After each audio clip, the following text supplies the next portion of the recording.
welcome to livealittlehigher.com.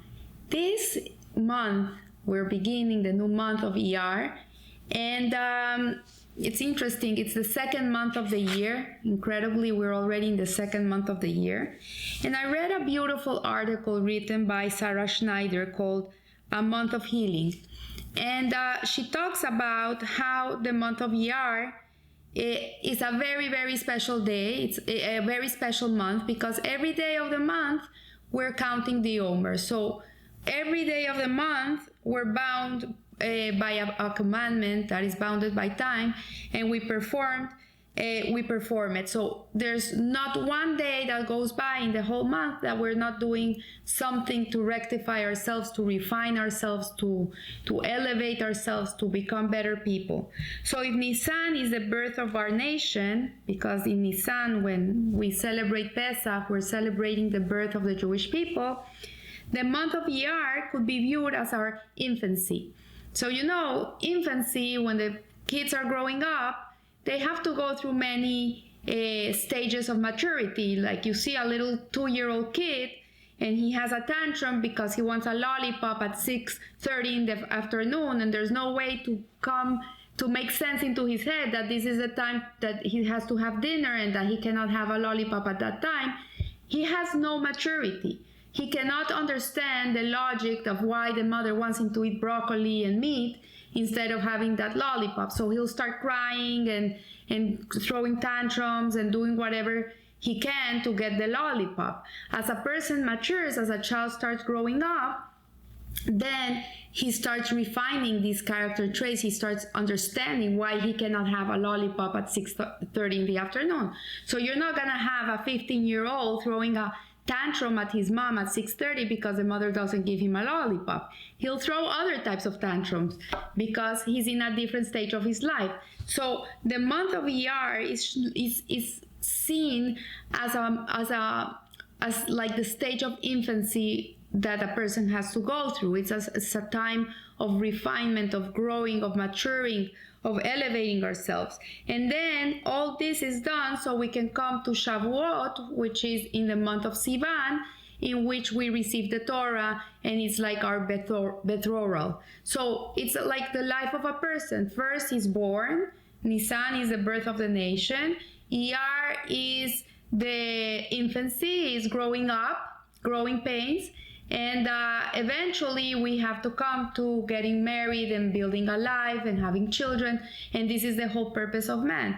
So here we see that every Hebrew month is linked to a sense of the body which connects it to an organ, and the sense of this month is called hirhur in Hebrew, which means to think and ruminate. It's not thinking with emotions, it's thinking with your intellect. It's understanding why things have to be done in a certain way, using your intellectual faculties, chokhmah, bina, that, which is wisdom, understanding, and knowledge, and coming to understand everything around you. And then the organ that is connected to this sense, that is the organ of the month, is the right kidney. So the right kidney is connected to the Sephira of Netzach, and Netzach means endurance, victory, never giving up. And the mysticism teaches that the kidneys are the subconscious, instinctive root of emotion, as opposed to the heart area. So in the Sephirat HaOmer, we're counting every week a different Sephira, different attribute of the emotional attributes. So there's first 3 of them, which are chokhmah, bina, and these are the intellectual.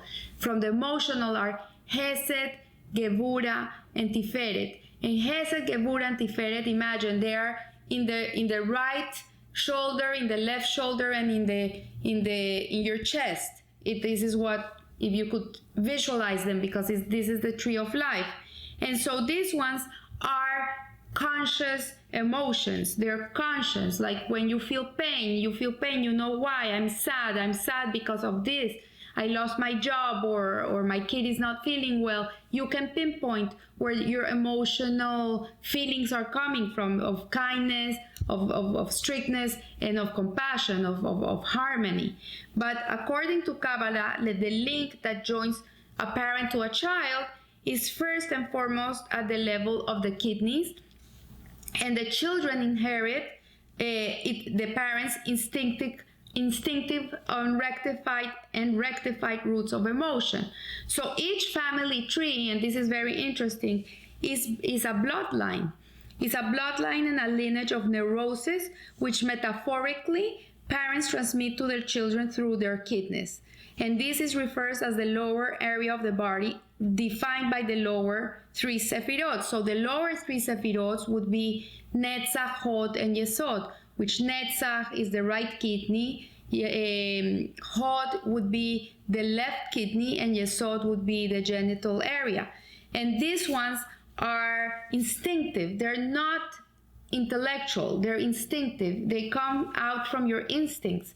And so the Netzach, which means victory, endurance, Hod, which means humility, splendor, and Yesod means bonding, foundation.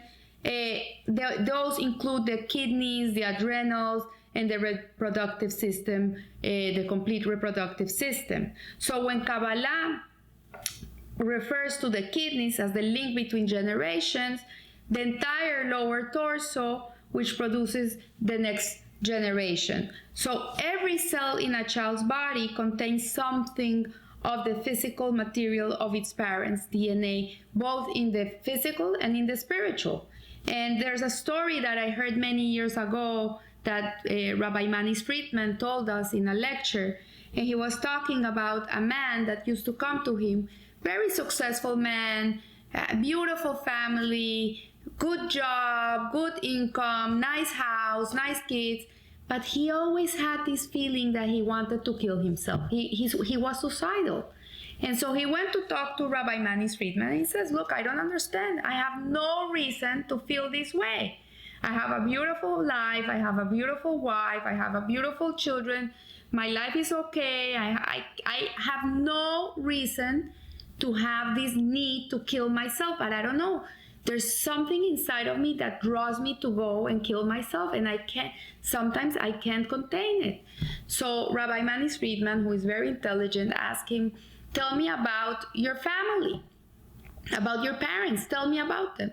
So he said to Rabbi Friedman, he says, my mother and my father, they're Holocaust survivors, and they lived in Auschwitz. And when my mother came into Auschwitz, she was pregnant with me. And my mother didn't want to live. She wanted to die because she couldn't imagine bringing a life into this horrible reality. And she always had this want to kill herself. So Rabbi Manis Friedman told him, this is where it comes from. If you see, it's being transmitted to you. And this is what exactly Sarah Schneider is talking about. She's talking about how we transmit to our kids our neuroses, which are transmitted to us by our parents and their parents. And we have to break this cycle of neurosis. How do we break it? By working ourselves with the Sefirot. So the further something is from the head, the more unconscious it is.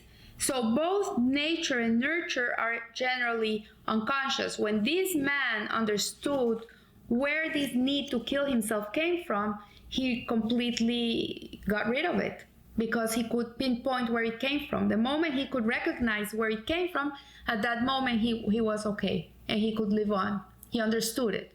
So mechanics of conception and reproduction are not under our conscious control. We don't control that. It's not in our control. And this is why children learn little from what we say and most from what we do. So if you want to educate your kids well, educate yourself first. If you cannot ask your child to be something that you're not. You have to be what you want your kids to be. So by rectifying ourselves through the counting of the Omer, we are able to balance and align our patterns of thought which define our patterns of our life. And how do we know this? Because try to be aware tomorrow and think and look at what your thoughts are. We're always thinking about something. You're walking in the street, there's something in your head. You're eating, there's something in your head. There's always something in your head. Try to be aware of what you're thinking about during the day. And what you're thinking about is what the way you live, because this is how it is. So the first thing to rectify is to be aware, to be aware of what drives our head. Some people is fear. Some people are always petrified about things and they're always thinking about petrifying things. Some people are always thinking about what other people have. So look at what you're thinking about. Then you label, you put a category to your thoughts. So for example, if you're thinking about your girlfriend and how that wonderful husband she has, and that you would love that your husband would be like her husband, and that you love her hair, that she's blonde and blue eyes, and you're thinking about the beautiful house they have, then this label, this category would be named jealousy. And the third category is truth to rule over the thought, with a technique that is known in Hasidut as Hasidut Yehudim. And what it does is that we do a counter statement to a counteractive statement to whatever our thought is. Like if we fall into the category of jealousy, which this is the example we're using, then you would say, oh, Hashem has given me everything that I need, and he doesn't give me what I don't need. Everything I have and what I don't have is exactly what I need in my life to be able to fulfill the purpose for which I was created.